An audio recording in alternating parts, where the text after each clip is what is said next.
तो किस तरीके से यूपीएससी का प्रीलिम्स एग्जामिनेशन जो है 2025 का रहा है, थोड़ा सा उसके बारे में बात करेंगे।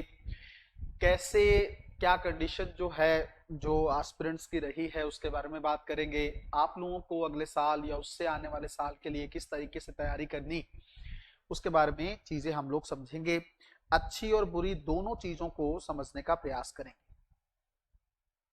ठीक है, तो अच्छी बात पहले करनी चाहिए, बुरी बातें तो चलो देखो काफी लंबी, तो वो थोड़ा धीरे धीरे डिस्कस करते हुए समय लगेगा। अच्छी बात यह है कि यूपीएससी में शायद जो है अपना पुराना स्तर वापस आया है ना। और संभावना ये है कि यूपीएससी का जो एग्जामिनेशन बोर्ड जो है फिर से चेंज हुआ है और उन लोगों ने थोड़ा सा यूपीएससी के स्तर को फिर से बनाया है। आप कहोगे सर स्तर को बनाया, इसका क्या मतलब? इसका मतलब पेपर थोड़ा डिफिकल्ट कर दिया है ना। पेपर लास्ट ईयर थोड़ा डाउन गया था, इस साल पेपर में जो क्वेश्चन आए, हाँ, एक तो मतलब सब्जेक्टिविटी कम क्वेश्चंस में है, नॉर्मली 10 से 15 क्वेश्चन में जा रही थी वो अब 4-5 क्वेश्चन के आसपास जाकर बैठ रही है। दूसरा एक चीज और है कि पेपर का जो स्तर रखा है यूपीएससी ने, वो फिर से पेयर वाले क्वेश्चन कुछ नया ट्राई किया यूपीएससी ने। 3-3 कथन दिए हैं और उन कथनों में मतलब पहले आता था कि 1 और 2 सही हैं, 2 कथन देता था पहले कि 1 और 2 कथन सही हैं और जो 1 है या 2 है वो किसी एक स्टेटमेंट को एक्सप्लेन कर रहा है ना। इस तरह के क्वेश्चन आते थे। अब उसने 3-3 स्टेटमेंट डाले और उसके अंदर कहता ये है, ऑप्शंस थोड़े डिफिकल्ट बनाए हैं, इस चीज के लिए बच्चे प्रिपेयर नहीं थे कि सेकंड ही अकेले को प्रिपेयर एक्सप्लेन कर रहा है या 1 और 2 सही है और तीसरा जो है दोनों को एक्सप्लेन कर रहा है। कुछ अजीबोगरीब टाइप के ऑप्शन जो है बच्चों के लिए उसने डाल दिया। अब देखो स्टेटमेंट को जो एक्सप्लेनेशन वाला होता है, मैं आपको एक बात बताता हूँ। मान लो पॉलिटी का सवाल हो ना, पॉलिटी का सवाल और कथन और कारण के तौर पर हो या ऐसे हो, कथन 1, कथन 2, कथन 3, अगर पॉलिटी का सवाल है ना तो उसको थोड़ा सा डील करना आसान हो जाता है। क्यों? क्योंकि आपको थोड़ी सी कॉन्सेप्ट क्लैरिटी ज्यादा होती है। बट ज्योग्राफी में इस तरह के सवालों को डील करना थोड़ा सा क्या हो जाता है, मुश्किल हो जाता है। ज्योग्राफी में धूल कण वहीं पे क्यों ज्यादा है, इस तरह के कारण कई बार ज्योग्राफर्स को भी प्रॉपर तरीके से क्लियर नहीं होते। जैसे मैं आपको एक बात बताता हूँ, यूपीएससी ने कल एक सवाल पूछा कि भाई शीतोष्ण कटिबंध जो है या उपोष्ण कटिबंध जो है उसके अंदर धूल के कण ज्यादा होते हैं, उसकी सांद्रता ज्यादा होती है। उसके कई कारण है। एक कारण तो ये है कि वहां पे नमी उतनी नहीं है जितनी उष्ण कटिबंधीय क्षेत्रों में।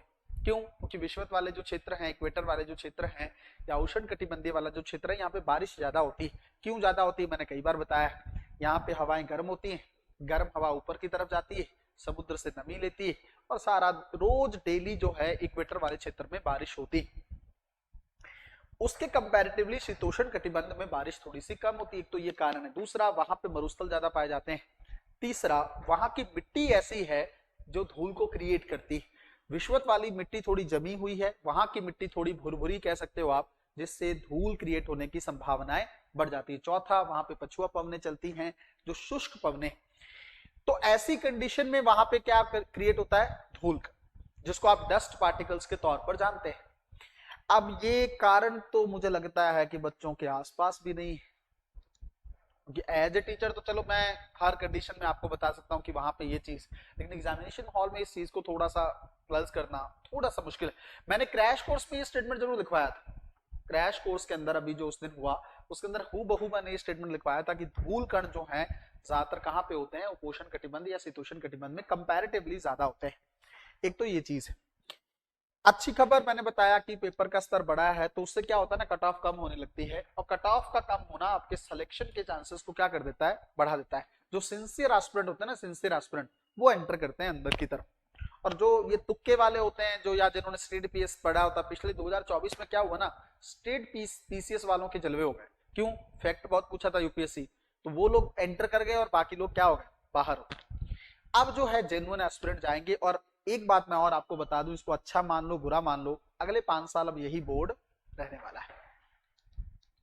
तो पेपर यही बनाएगा, तो इसका मतलब तुम्हारा भी जब पहला पेपर होगा तब भी यही लोग आपको पेपर बनाकर देंगे। अब वो बात अलग है कि यूपीएससी पैटर्न में चेंज कर दे, वो कर दे, दैट इज डिफरेंट मैटर, उसको हम लोग अलग तरीके से देखेंगे। दूसरी चीज ये है, अलग से एक और सेगमेंट अगर हम लोग देखें, मुझे लगता है हर बार बोला था, कुछ चीजें मैंने बोली थी प्रेडिक्शन पेपर को लेकर, वो मैंने कल क्लास में भी बोला है, वीडियो में भी बोला है। मैंने इस बार कहा था बहुत क्लासेस में कि मॉडर्न हिस्ट्री के क्वेश्चन जो है वो इंक्रीज होने वाले हैं। बोला था, ये शायद तुमने भी सुना होगा किसी ना किसी क्लास में। तो मॉडर्न हिस्ट्री के क्वेश्चन यूपीएससी ने बढ़ा दिए। अच्छे खासे सवाल इस बार उसमें से पूछे गए। तो मैंने बोला था कि अच्छे से पढ़ना पढ़ना करवाया भी था उसके अंदर, और मुझे लगता है हिस्ट्री का एक भी क्वेश्चन बच्चों का बाहर नहीं है। हिस्ट्री को लेकर ही सबसे ज्यादा वो लोग खुश। तुम हिस्ट्री की बातें कर रहे थे, हिस्ट्री को लेकर ही नाचते हुए आए कि हिस्ट्री तो, पॉलिटी इकोनॉमी तो चलो हर बार बच्चे बोलते ही बोलते हैं, बट हिस्ट्री को लेकर उनको हमेशा फंसता रहता है। और मैंने कहा था कि जब हम हिस्ट्री करवाएंगे तो आपको क्वेश्चन उसी के अंदर से ही देखने को मिलेंगे, तो क्वेश्चन भी हिस्ट्री से ही आपको देखने को मिलेंगे।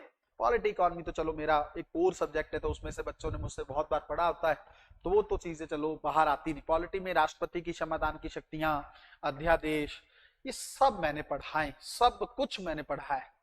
एक भी सवाल ऐसा नहीं होगा पॉलिटी में, इतना आसान आसान सवाल पूछा है वो कि आपको मजा आ जाएगा क्वेश्चन को देखकर। देख लिया क्वेश्चन, देखा था, देख लिया था ना पॉलिटी के सवाल, तो वो कहीं ना कहीं पे आपको समझ में आ जाएगी कहानी कि देखो भाई ये तो फ्री के लो हैंगिंग फ्रूट्स हैं जिसको हम लोगों को कैप्चर करना है। ठीक है, मॉडर्न हिस्ट्री को लेकर बोला गया था। दूसरा मैंने ये बोला था कि पेपर की ओवरऑल डिफिकल्टी जो है 2024 के अकॉर्डिंग क्या होगी, बढ़े। जब भी मैंने कई बार बोला था, और मैंने ये भी बोला था कि सी सेट पिछली बार थोड़ा आसान हुआ है, इस बार फिर उठेगा यूपीएससी का लेवल। और इस बार सी सेट में जो जलवे दिखाया है, मेरी पर्सनली उन लोगों से बात हुई है, हमारी क्लास की स्टूडेंट है शिवानी, वो एमएससी मैथ की हुई, मैथ की टीचर रही है, कॉलेज में पढ़ाती रही, और आने वाले समय में हो सकता है डिलाइट आईएएस पर भी वो सी सेट पढ़ाएं। ऐसी भी एक समय आ सकता है, क्योंकि मैं उस पर ट्रस्ट कर सकता हूँ।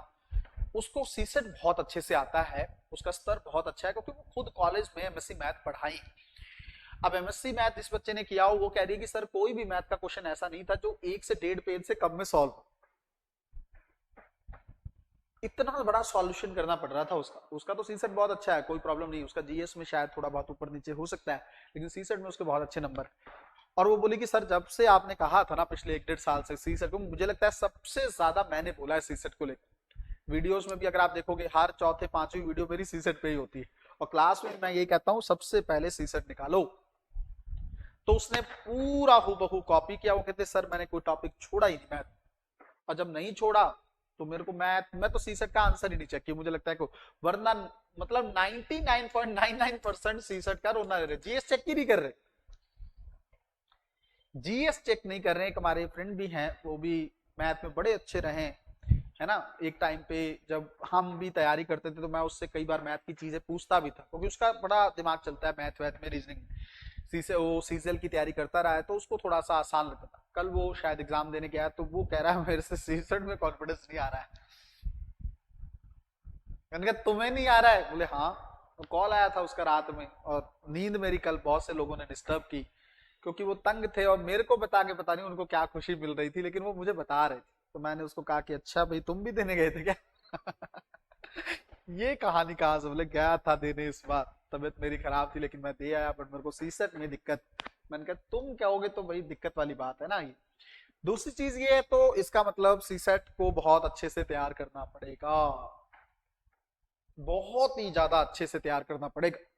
और कॉम्प्रिहेंशन में खेल कर गया इस बार। लैंग्वेज हिंदी माध्यम में इतनी बकवास डाली है, मैंने देखा नहीं है, जो मेरे को रिव्यूज पता लगे। मैंने अभी सीसेट का पेपर को मेरे को समय नहीं मिला है।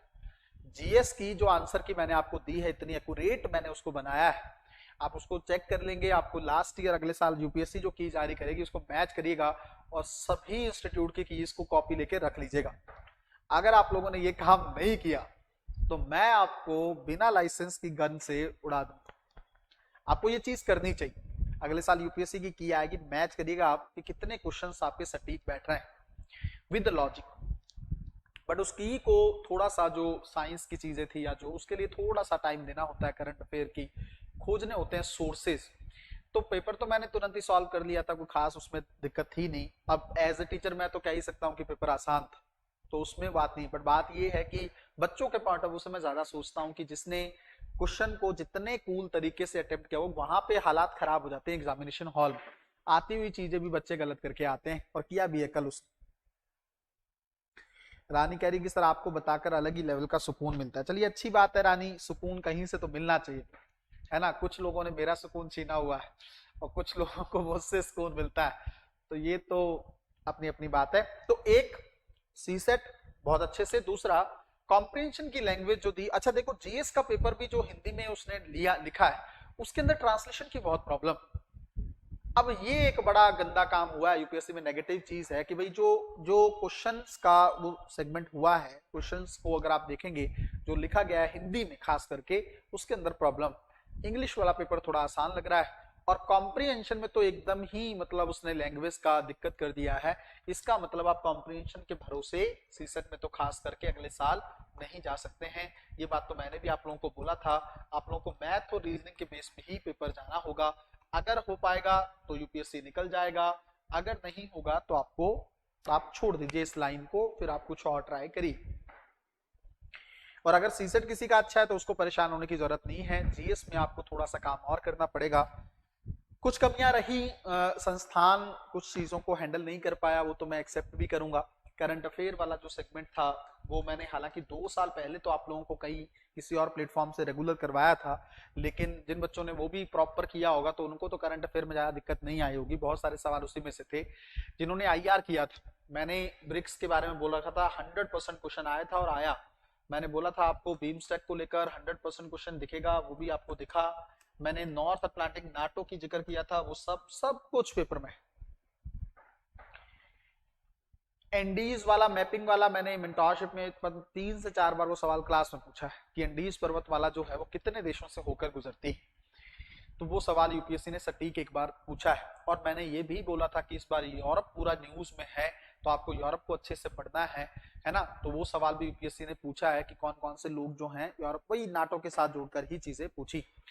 तो मेरे हिसाब से प्रेडिक्टेड पेपर ही था, कोई खास तो ऐसा नहीं है कि कुछ चीजें साइंस और एनवायरनमेंट को लेकर जरूर चीजें। अच्छा, एनवायरनमेंट में तो रिपीटेड क्वेश्चन है। उस दिन अगर आपको याद हो रानी, तो मैंने आपको शायद क्रैश कोर्स में लिखवाया था आर्टिफिशियल रेन के पॉइंट ऑफ व्यू कौन कौन सी 2 चीजें उसमें यूज होती हैं, सिर्फ उतना ही लिखवाया। और वही सवाल हूँ बहू की कृत्रिम वर्षा कराने के लिए इनमें से 2 कौन सी चीजों का इस्तेमाल होता है। ठीक है, तो वो सवाल और भी हैं, बहुत सारे सवाल, मतलब एक सवाल नहीं है, बहुत सारे ऐसे सवाल हैं जो मैं आपको दिखा सकता हूं जो पेपर में क्लास के अंदर ही डिस्कस हुए थे और उनको आपको पढ़ने की थोड़ी सी जरूरत थी। जैसे पेरिस समझौते को लेकर सवाल था, हालांकि उन्होंने थोड़ा सा आर्टिकल की बात की थी अंदर जाकर। ठीक है, तो क्या इनपुट्स आउटपुट क्या है और किस चीज पे ध्यान देना है।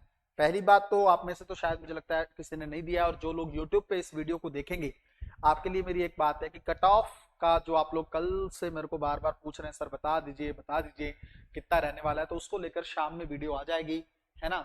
हवाबाजी में बात करने का कोई मतलब नहीं होता कि तुरंत मैं आपको कोई नंबर दे दूं। शाम तक मैं कुछ चीजों को वेरीफाई कर रहा हूं, उसके बेस पर वो कट ऑफ आपको मैं दूंगा। और अगर आपके नंबर उतने हैं तो आप मान सकते हैं कि आपको इस बार मेंस लिखने का मौका मिल रहा है। तो कट ऑफ का प्रेडिक्शन बहुत सटीक होगा, है ना। आज तक दोनों साल ऐसा ही हुआ है, मैंने दोनों बार कट ऑफ आपको दी है और दोनों बार सटीक बैठा है, एकदम सटीक बैठा है कई बार। तो उस पॉइंट ऑफ व्यू से आपको अपना मार्क्स उससे चेक कर लेना है। तीसरी चीज देखो, जैसे मैं अभी देख रहा हूं ना, मेरे को कम से कम ऐसे 5 बच्चों के मैसेज डिफरेंट आए हैं कि सर जीने का मन नहीं कर रहा है। मैं अभी भी वही एक किसी को समझा रहा था, इसलिए 10 मिनट लेट हो गया मैं। तो सर मन कर रहा है ना, या तो सबको छोड़ दो, या फिर ना मन ही नहीं कर रहा है किसी चीज को लेकर, ना रात से खाना खाया है, ना प्रॉपर नींद आ रही है, करें तो करें क्या सर, नहीं होगा सर, मुझे लग रहा है हमें छोड़ देना चाहिए। ऐसी ऐसी बातें बच्चे करते हैं। तो पहली चीज तो मैं एक बात बताता हूँ आपको, थोड़ा सा मेरा एक पॉइंट समझिएगा, है ना। जिन बच्चों ने किया, अगर वो लोग ये वीडियो यूट्यूब पे देखेंगे तो वो समझ जाइएगा इस बात को। देखो, एक मेरा पॉइंट समझो आप। मैंने आपको कहा कि भाई ये जो रास्ता है ये यूपीएससी की तरफ जाता है, ठीक है। आपने इस रास्ते पर पहुंचकर यहां तक की यात्रा को तय कर लिया है, और आपने यहां जाके सोचा कि नहीं यार मुझे वापस चले जाना चाहिए, ये रास्ता तो बहुत डिफिकल्ट। तो इसका क्या होगा, व्हाट अबाउट दिस जर्नी, इस यात्रा का क्या, जो आप इतना करीब आ गए थे। भाई कौन कहता है यूपीएससी 1 साल में हो जाए, मैं तो नहीं कहता कतई भी। सिलेबस ही जब 18-19 महीने में होता है तो मैं कैसे कह दूं कि यूपीएससी 1 साल में हो जाए। समय लगता है चीजों को करने में। अगर आपने मेरी हर बात को कॉपी किया है ना, फॉलो किया है, भाई सीसेट का बोला किसी को कि आपको सीसेट करना ही करना है, उसने अच्छे से किया, उसका निकल गया, ठीक है। दूसरा, हमारी क्लास की स्टूडेंट है शबिया, वो भी कह रही है कि मेरे 80 के आसपास मार्क्स बन रहे हैं जीएस में। अब आप सोच लो, सिर्फ क्रैश कोर्स के बदौलत उसने एग्जाम दिया है। तो 80 नंबर इस पेपर में भी डिफिकल्टी के लेवल में बनना भी तो अपने आप में एक अच्छी परफॉर्मेंस, बुरी परफॉर्मेंस नहीं। अगर सच में उसकी बातें सही है, मान लो वो जितना कह रही है उतना ही बन रहा है, तो संभावना बहुत है सी सेट अगर सेफ रहे। अब उसको सी सेट में भी डाउट है, तो सी सेट डाउट वाला है तो फिर तो जीएस के नंबर का कोई मतलब ही नहीं बचता है ना। तो मैं आपको एक चीज कह रहा हूं, देखिएगा एक साल कभी भी सिलेक्शन के लिए नहीं आपका होता है, होने को तो देखो किसी भी साल कुछ भी हो सकता है, बस आपको ना कुछ कुछ पॉइंट्स पे काम करना होगा। एक मेरा पॉइंट जो सबसे ज्यादा इंपॉर्टेंट है, सबसे ज्यादा इंपॉर्टेंट है, जो अभी भी समझ जाएंगे वो अगले साल सुकून में रहेंगे, जो अभी भी नहीं समझेंगे वो अगले साल भी रोते हुए मिलेंगे। आप कहोगे सर कौन सा?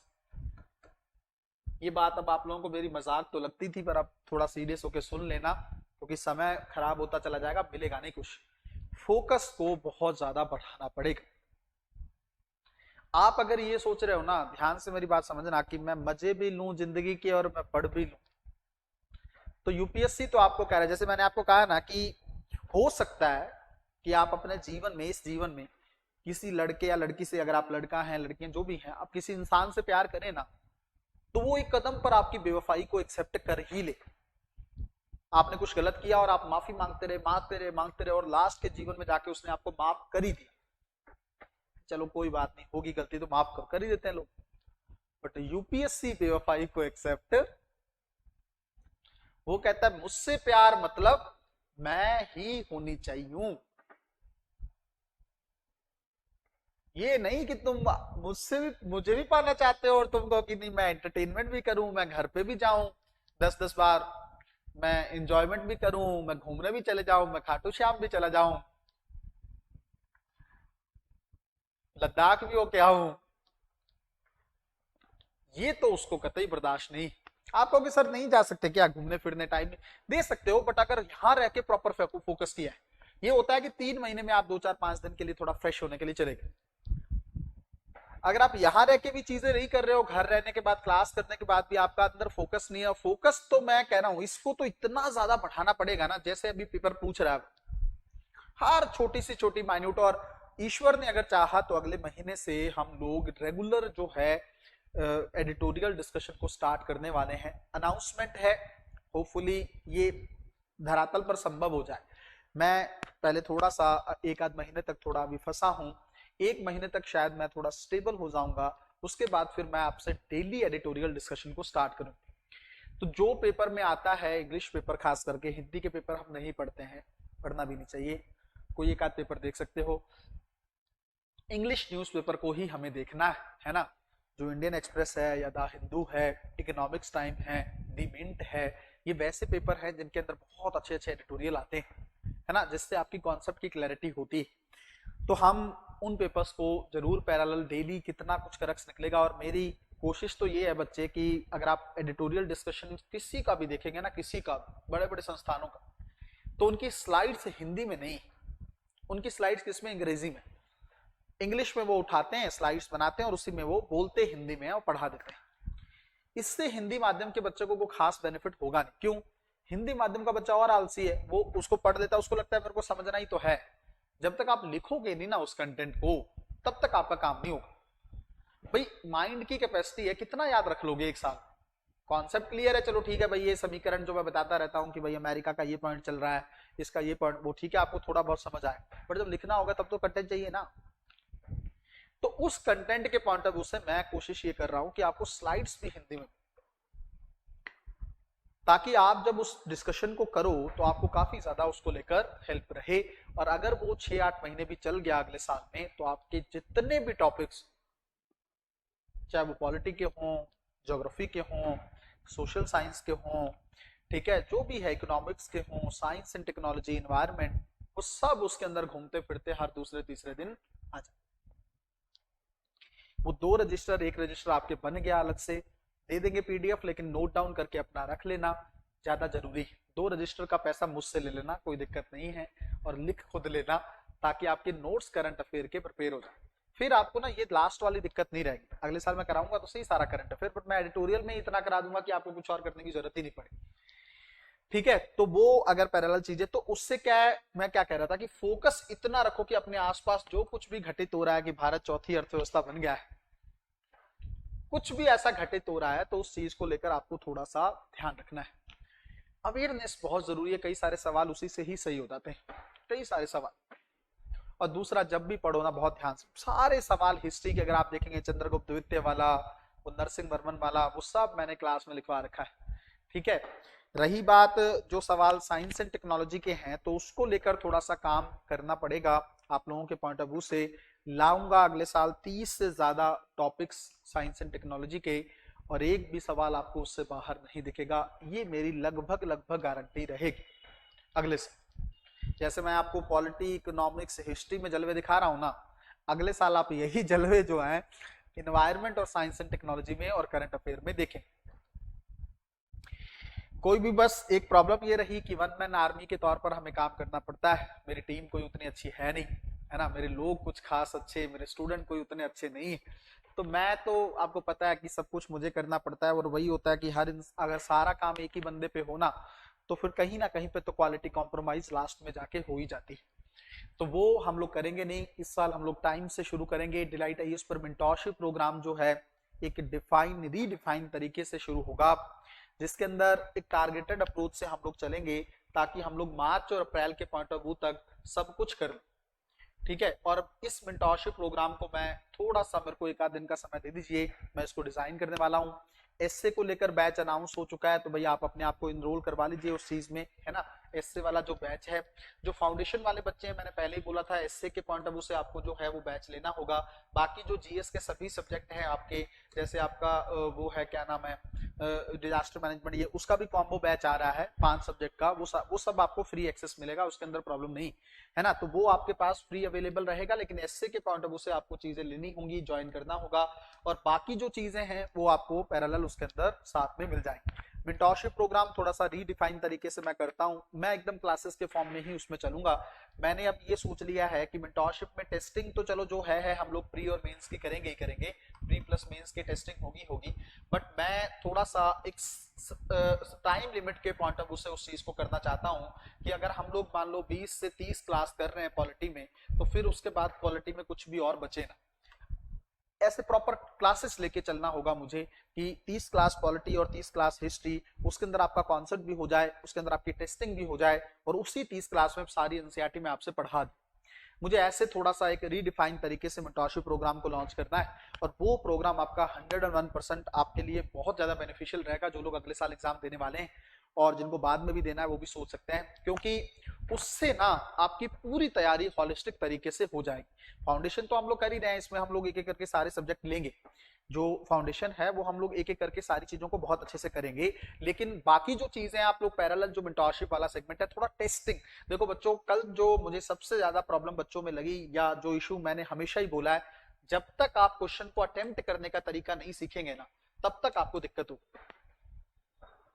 जब तक अटेम्प्ट करना नहीं सीखोगे ना, क्वेश्चन को आता है ना, वो प्रॉब्लम यहाँ पे पढ़ा होता है बट क्वेश्चन आता है तो दिक्कत हो जाती है। पढ़ा है पर क्वेश्चन जैसे ही आता है, यार कैसे चूक हो सर, ये थोड़ा सा मिस कर। पता है कल भी यही हुआ है, कुछ कुछ क्वेश्चन में सिली मिस्टेक करके आए बच्चे कि कैसे कर सकते हैं सर, जबकि मैं कितना बोलता रहा कि ध्यान से पढ़ना है, ध्यान से पढ़ना है, ध्यान से पढ़ना है। लास्ट तक भी जो मैंने वीडियो डाली है ना, उसमें मैंने कहा बच्चों गलती मत करना।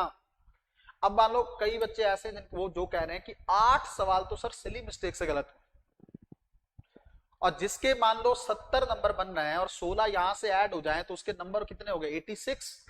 कौन रख लेगा उसको यूपीएससी में इस बार, बताओ। और उससे नेगेटिव भी तो हो गया। अगर वो 16 सही होते तो पॉजिटिव होता, नेगेटिव होता नहीं। नेगेटिव तो 70 नंबर है, वरना नेगेटिव होता नहीं तो और बढ़ जाते। तो कहीं ना कहीं पे आप इंप्रूव हो जाता आपका सेगमेंट, और आप इजीली क्वालिफाई कर जाते, इजीली। तो सिली मिस्टेक्स के पॉइंट ऑफ व्यू से आपको चीजें नहीं करनी है, अलग से आपको ध्यान रखना है इस चीज के पॉइंट ऑफ व्यू से, ठीक है। तो ये आपका थोड़ा सा अटेम्प्ट करने वाली जो सेगमेंट है, इसका एक सॉल्यूशन है टेस्टिंग वाला, वो है आपका मेंटोरशिप प्रोग्राम, जिसके अंदर आप आपका ये भी करेंगे। इसके साथ जो मैंने आपको बताया था कि डेली आंसर राइटिंग के पॉइंट ऑफ व्यू से हम लोग एक छोटा सा बैच लॉन्च करेंगे, जिसके अंदर कुछ खास नहीं, माइन्यूट सी फीस रखेंगे हम, ताकि आपका हर महीने आंसर राइटिंग चलता रहे। उसके अंदर हम डेली एक क्वेश्चन को जो है लिखेंगे, और जो है पैरेलल मैं आपको पहले क्वेश्चन दूंगा, फिर मैं आपको इवन हो सकता है पहले मैं खुद से ही बोल दूं कि आप लिखो, या फिर मैं उसको डिस्कस करके फिर आपको बोलूं कि आप अब मुझे परफेक्ट लिख के दिखाओ। इससे आपका हर दिन एक क्वेश्चन भी होता चला जाएगा। तो आपकी और देखो मैं ऐसे कैसे कराने वाला हूँ डेली आंसर राइटिंग, ऐसा नहीं कि पहले पॉलिटी, नहीं, हर दिन नया सब्जेक्ट। एक दिन पॉलिटी का क्वेश्चन, एक दिन हिस्ट्री का, एक दिन ज्योग्राफी का, एक दिन इकोनॉमी। इससे क्या होगा पता है, सभी सब्जेक्ट पैरेलल चल, और सभी सब्जेक्ट में अगर 50-50 क्वेश्चन भी आपने मेरे साथ लिख लिए ना, तो फिर आपको यूपीएससी मेंस एग्जामिनेशन में भी कोई प्रॉब्लम नहीं आएगी।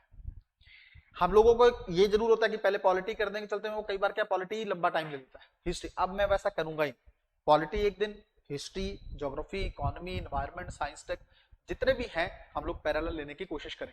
4 सब्जेक्ट या 3 सब्जेक्ट पहले ले लेंगे, फिर उनको 2-3 महीने में खत्म करके फिर 3 सब्जेक्ट फिर ले लेंगे, फिर उनको 2-3 महीने में खत्म करेंगे। ऐसे करके हम लोग पूरी आंसर राइटिंग को करें। और डेली आंसर राइटिंग का सेगमेंट रहेगा, तो हम लोग कोशिश करेंगे कि वीक में 5 दिन उसको जरूर किया जाए, ताकि आपका आंसर राइटिंग वाला सेगमेंट भी हो। ये चीजें ऐसा नहीं कि मैं आप अनाउंस कर रहा हूं, मैंने पहले ही आपको बोला था कि ये सारी चीजें मुझे इस बार करनी है, ताकि 2026 में बहुत अच्छे बच्चे जो हैं एग्जामिनेशन हॉल में बैठने वाले, उन सबको किसी तरह की कोई प्रॉब्लम ना आए। ठीक है, तो ये चीज आपको थोड़ा सा ध्यान रखनी है। बाकी पेपर के जोन से बाहर निकलिए भाई, जो बच्चे यूट्यूब पे सुन रहे हैं या इस चीज को देखेंगे, रिकॉर्ड होने के बाद वीडियो जब अपलोड होगा, तो आपको परेशान नहीं होना है, घबराना किसी चीज का अंत नहीं है, है ना। परेशान होने से कुछ नहीं होगा। आपको फिर से देखो, जो योद्धा होते हैं ना, वो हारने के बाद ऐसा नहीं कि दोबारा खत्म कर देते हैं कि अब मुझे जंग में ही नहीं जाना है, ये थोड़ी होता है। तो अगर आप जंग में जाओगे नहीं तो किसका नुकसान है, आप ही का है, छोड़ दो फिर। भाई आप आधे रास्ते पहुंच गए थे, अब आप वहां से वापस मुड़ रहे हो, तो फिर अल्टीमेटली आपका ही लॉस है। आप यहां तक आ चुके हो, यहां से आपने यू टर्न मार दिया है, अरे यहां पड़ा है खेल, बस इतना सा गेम है। सिली मिस्टेक को सुधार लोगे, सीसेट को अच्छा कर लोगे, और एक ही अपॉर्चुनिटी थोड़ी ना है, एक अपॉर्चुनिटी फिर से होगा। अभी सीएपीएफ का एग्जामिनेशन है, यूपीपीसीएस का एग्जामिनेशन है, कईयों ने आरओ का पेपर भर रखा है, बहुत सही है, उनका कोई प्रॉब्लम है ही नहीं। तो कहीं ना कहीं पे अपॉर्चुनिटीज आती रहेंगी, अपने आप को थोड़ा सा है ना, थोड़ा सा अपने आप को फिर से खड़ा करके रखना है चीजों को लेकर, और फिर से नई एनर्जी के साथ, नई ऊर्जा के साथ आपको लौटना है। मेरे साथ देखो, मैं जब तक तैयारी करता रहा ना, मैंने कभी हार मानी नहीं थी, मैं आपको सही बताऊं। मैंने अपना लास्ट टाइम इस वजह से छोड़ा था, जो क्योंकि मेरे घर पे प्रॉब्लम हो गई थी, इसके चलते मैंने छोड़ा था, वरना मैं तो वो भी देके छोड़।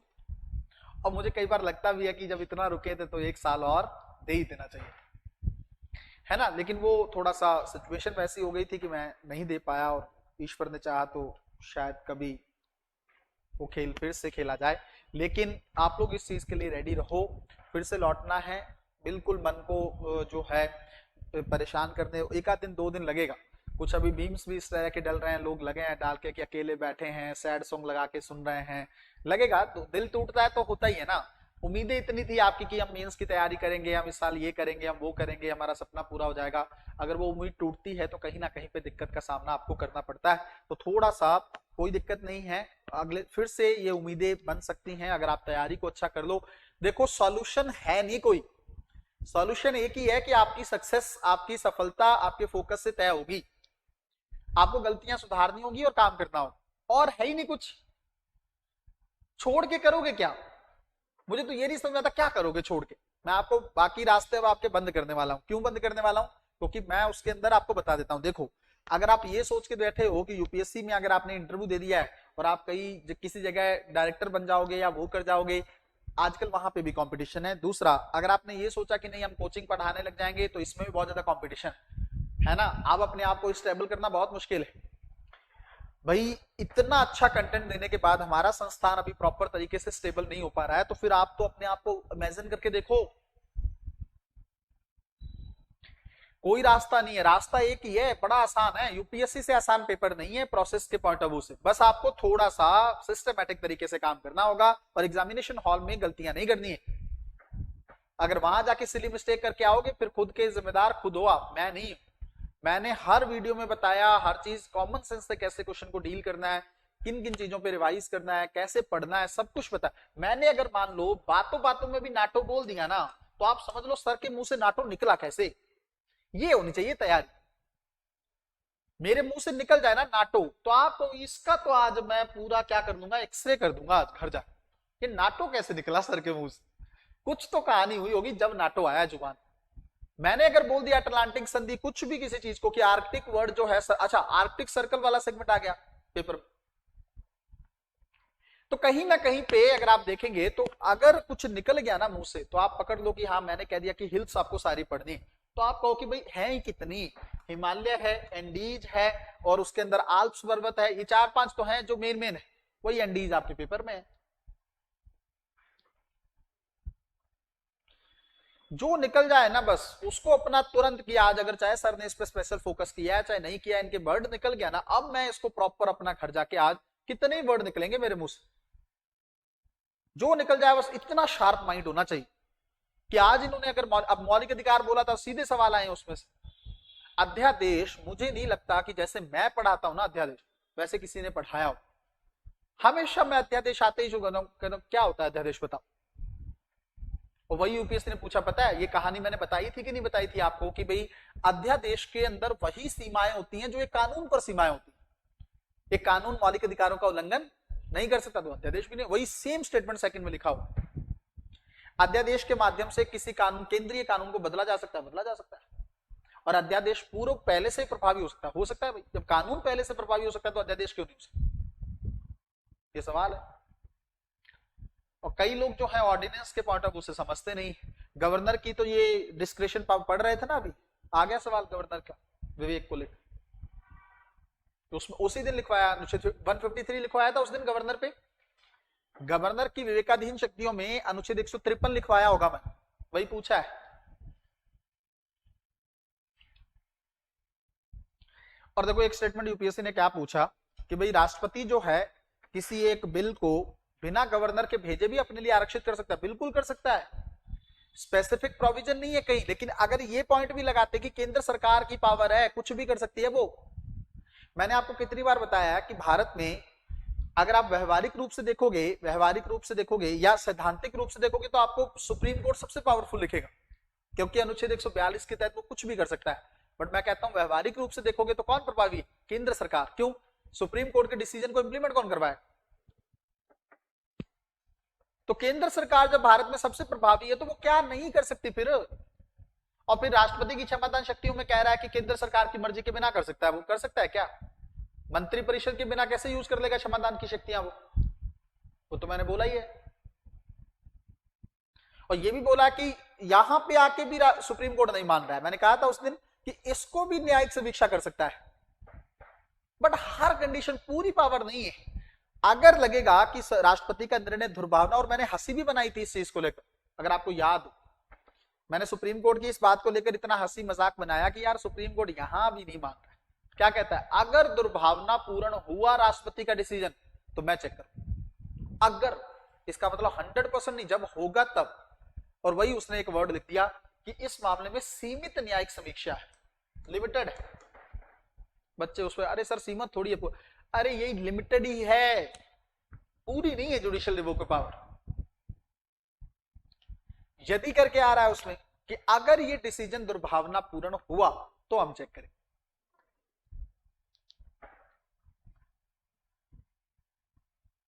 बिल्कुल रानी, बहुत आसान से सवाल थे, और एक में तो पूछा है तीनों। बोला था मैंने आपको कि एक सवाल फंडामेंटल राइट्स में, एक बोला था ना ये, तो पूछा क्या ये स्टेटमेंट है कि यहाँ पे फंडामेंटल राइट, फिर दूसरा स्टेटमेंट लिखा ये डीपीएसपी में, तीसरा एक स्टेटमेंट और लिखा सामने मौलिक कर्तव्य, और तीनों सही थे। इसीलिए बार बार मौलिक कर्तव्य पढ़ाता हूं, बार बार डीपीएसपी पढ़ाता हूं। लोग बोर हो जाते हैं, अरे सर फिर आ गया मौलिक अधिकार, फिर आ गया मौलिक कर्तव्य, पहले तो पढ़ चुके हैं, इसीलिए पढ़ाते हैं, ताकि वहां जो है ना एकदम जलवे मार के आओगे, यार ये तो गलत नहीं होना चाहिए, समझे भाई। तो थोड़ा सा अपने आप को बेस्ट लेवल पर लाकर फिर से खड़ा करना है, और बेहतरीन परफॉर्मेंस के तक जब तक ना दो तब तक चैन से नहीं बैठना है, ठीक है। हार जो है ये योद्धाओं की निशानी नहीं होती है, लड़ते रहना योद्धा की निशानी। जब तक सफल ना हो जाओ तब तक लड़ते रहना योद्धा की एकदम प्रॉपर निशानी है। अब मुझे ये बताओ हम लोगों ने पॉलिटी में क्या कर लिया है। केंद्र राज्य वित्तीय संबंध हम लोगों को देखने थे, ठीक है। तो उसको आप लोग हेडिंग डालो, केंद्र राज्य वित्तीय संबंध।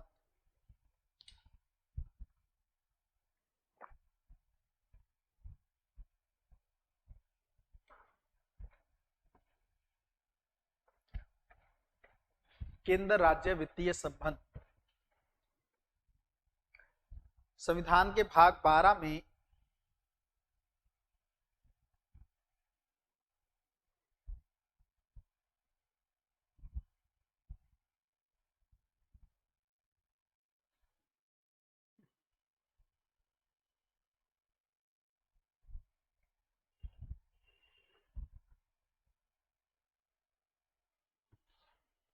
भाग 12 में अनुच्छेद 268 से 293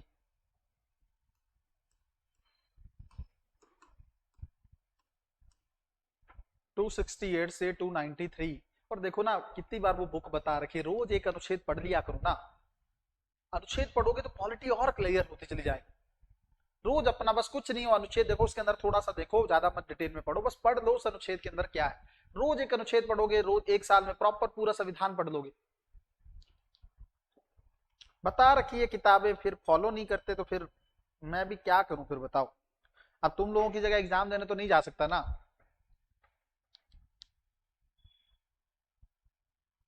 तुम लोगों की जगह अगर मेरे को बैठने देते वो कि नहीं आप इनके अटेम्प्ट आप यूज करो, इनके अटेम्प्ट आप, मैं तो सबका प्री एक एक बार निकलवा के मेंस में छोड़ के आया था। कर दो भाई तुम लोग, पेपर तो तुम्हें ही देने जाना पड़ेगा, और मेरी बातों को मानोगे तभी निकलेगा, नहीं तो फिर भटकते रहो बस। देखो इसमें 268 से 293 तक केंद्र राज्य वित्तीय संबंधों की चर्चा की गई। केंद्र राज्य वित्तीय संबंधों की चर्चा की गई। इसके अनुसार संसद के पास संघ सूची में उल्लेखित विषयों पर इसके अनुसार संसद के पास संघ सूची में उल्लेखित विषयों पर कॉमा राज्य विधानमंडल के पास राज्य विधानमंडल के पास राज्य सूची में वर्णित विषयों पर राज्य सूची में वर्णित विषयों पर तथा समवर्ती सूची पर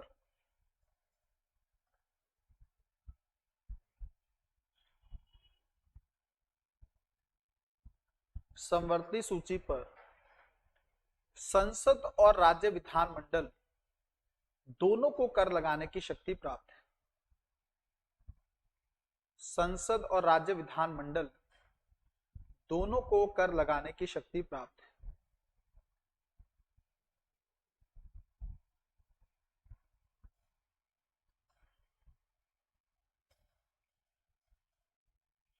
पैराग्राफ चेंज करके अनुच्छेद 275 के तहत अनुच्छेद 275 के तहत गुड आफ्टरनून गगन 275 के तहत वित्त आयोग की अनुशंसा पर वीडियो सुन लेना आज की गगन, काफी कुछ डिस्कस हुआ है। वित्त आयोग की अनुशंसा पर संसद को आवश्यकता पड़ने पर राज्यों को अनुदान प्रदान करने का अधिकार दिया गया है।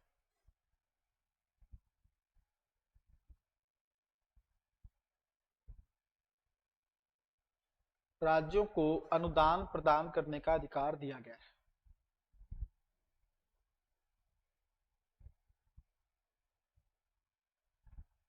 अनुच्छेद 250 के तहत केंद्र राज्यों के बीच अनुच्छेद 280 के तहत 280 भाई गलती से 250 बोल दिया, 280 के तहत केंद्र और राज्यों के बीच। अब देखो बच्चों, सवाल यूपीएससी ने पूछा था, आपको भी अगर याद हो, अगर किसी ने इकोनॉमिक्स किया हो, तो मैंने 15वें वित्त आयोग को कम से कम 4-5 बार लिखवाया है, इकोनॉमी में अलग अलग, क्रैश कोर्स में अलग अलग, और उसमें बस एक बात याद रखनी थी, और मैंने बार बार बोली थी कि भाई देखो 14वें वित्त आयोग ने 42% की बात की थी कि राज्यों को मिले, और इसने 41% किया है। क्यों? ताकि 1% जो लद्दाख बना था उसके लिए पैसा चाहिए था, इसने कम किया। यूपीएससी ने क्या लिखा पता है, 45% लिख दिया है। अगर सिर्फ आप उस स्टेटमेंट को काट देते ना, वो सवाल ही सही बन रहा है। और बाकी 3 स्टेटमेंट ऐसे ऐसे दे रखे हैं कि 25,000 करोड़ रुपए का अनुदान दिया गया, ये दिया गया, ये कौन याद रखता है, कौन याद रखता है ये? पर ये तो मैंने इतनी बार बोला कि 41% जो है वो आपको करना है, देना है, और कारण भी दिया क्रैश कोर्स, एक बार नहीं बताए थे। और टेबल अलग से बनवाता हूं, अभी भी 15वें वित्त आयोग की टेबल बना रहा, और पिछले साल भी इनकम डिस्टेंस वाला जो क्वेश्चन पूछा 15वें वित्त आयोग का, सेम हूबहू नोट्स। और क्या चाहिए आप? एक सवाल पूछा कि राजस्व वाला जो बिल्कुल बिल्कुल लगन उसी से सॉल्व होगा। और एक सवाल था उसके अंदर और भी कैपिटल रिसिप्ट्स को लेकर, वो भी हमेशा बता बता के थक गया हूं कि डिसइन्वेस्टमेंट वाला जो सेगमेंट है और जो आपका लोन वाला सेगमेंट है वो कैपिटल अकाउंट के हिस्से हैं, हूबहू सेम चीजें हैं। और एक बात बताओ, सिंपल सी बात, उसने तीसरे स्टेटमेंट में क्या लिखा हुआ था कि अगर आपको ब्याज मिल रहा है ना, केंद्र सरकार को लोन पे ब्याज मिल रहा है, तो वो उसके एक हिसाब से कैपिटल अकाउंट का हिस्सा है। और यही बात मैं एनसीईआरटी में इतना बार बोला हूं कि वो जो है राजस्व में आता है, वो उसकी राजस्व अर्निंग है। अगर आप ब्याज की बात करते, सुना था ना एनसीईआरटी उस टाइम पे, वो टेबल एक बताते थे हम इकोनॉमी में, मैंने कहा था कि जो ब्याज मिलेगा ना, ब्याज, वो उसकी राजस्व आय है, उसको उत्तर नहीं लिखना है। और एक चीज और, वो उसका खर्च नहीं है, वो नुकसान नहीं है, वो उसकी अर्निंग है भाई। मैं अगर आपको एक बात कहूं, आपने किसी को लोन दिया और लोन पे आपको ब्याज मिल रहा है, तो वो आपके लिए फायदा है या घाटा है? यही तो पूछा है उसने। आरबीआई के इनकम के सोर्स पूछे, हर बार टेबल बनवाता हूं, ये इनकम के सोर्स है, ये व्यय के सोर्स। इक्विटी और डिबेंचर बताया हूं क्लास में, जिन्होंने क्रैश कोर्स सुना उनको पता है, एक एक चीज मैंने बताई। क्या? इक्विटी वो बंदे हैं जिनके पास हिस्सेदारी, डिबेंचर वो है, बॉन्ड धारक वो हैं जिनसे कंपनी ने लोन लिया हुआ है। और इसी पे सवाल, एक्सप्लेनेशन के 2 स्टेटमेंट डाले हुए। और क्या होता है बताओ? और पेपर फिर कैसे आता है बताओ? अब उसमें भी आप गलती कर रहे हो तो फिर जिम्मेदार तो आप हो ना, आप जिम्मेदार हो अपनी तैयारी का। आपको फांसी पे नहीं लटकाना है, लटका देना चाहिए। जिनको कंटेंट से सवाल आए और वो गलत करे ना, तो उनको सच में जिंदा रहने का कोई अधिकार नहीं मेरे हिसाब से। कंटेंट से बाहर आए तो जिम्मेदार हैं, हम जिम्मेदार हैं, आप नहीं। बट कंटेंट के आए हुए सवालों को अगर आपने गलत किया है और थोड़ा सा माइंड यूज नहीं किया है, तो फिर आप लोग जिम्मेदार हो। गलती करोगे तो उसका नुकसान भरना पड़ेगा, इस बार भी, अगली बार भी, उससे अगली बार। एक एक वर्ड जो दे दिया ना क्रैश कोर्स में या फाउंडेशन में या कोई भी, बस उसको चेप लो दिमाग कि अगर इसमें से सवाल आ गया ना तो एक भी गलत नहीं करना है।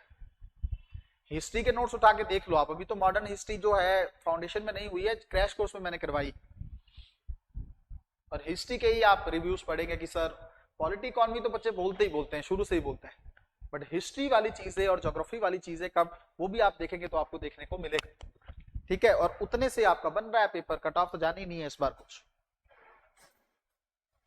इस बार कट ऑफ को लेकर जो वीडियो आए